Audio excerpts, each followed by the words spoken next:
Democracy 2015 coverage. We're taking a look at some of the key races in central Indiana leading up to the November election. And to do that tonight, we're taking you north to Kokomo, where voters are going to choose their next mayor by selecting one of two proven politicians. Mayor Greg Goodnight has 8 years on that job, and Republican Martha Lake has served 19 years in 2 different elected county offices. WRTV6's Derek Thomas takes a closer look at that race. Two-term Kokomo Mayor Greg Goodnight says he is tested and trusted, but Republican Martha Lake wants his job.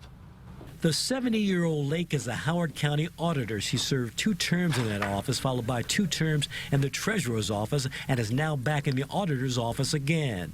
She believes in serving and thinks the best way she can do that now is in the mayor's office. This is my home. It's the home of everybody that I love. So we need for this community to keep growing. We need new jobs. We need better streets. We need more. We need our sanitary sewers looked at. There are a lot of things that have been neglected because the focus has been more on the stadium. The stadium is a 100% city-funded $11.5 million Kokomo Municipal Stadium that is the home of the Prospect League Jackrabbits. It is a source of pride for the mayor, who says Lake's criticism rings hollow because there were 12 to 15 public hearings before it was built, and she was nowhere to be found. Not once did she show up, speak against it, air her concerns.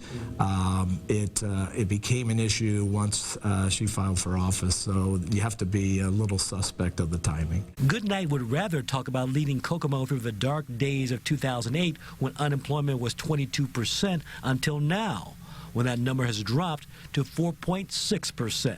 We had the highest unemployment in the state. The automotive industry was on the ropes. We didn't back away. We took on the challenges head on. We found voters who believe in him and the new YMCA he championed and his leadership. The ballpark downtown, a lot of the city downtown improvements, things like that, streets have been improved quite a bit. And we have more policing in areas where it's needed. But there are those who yearn for something different. I'm not saying he hasn't done good, but I think we're ready for a change. And it'll be for Martha Lake. She's pretty honest. Goodnight has not accepted a pay raise during his 8 years in office. If he is elected for a 3rd term, he says that trend of not accepting a raise will continue. In Kokomo, Derek Thomas, RTV6.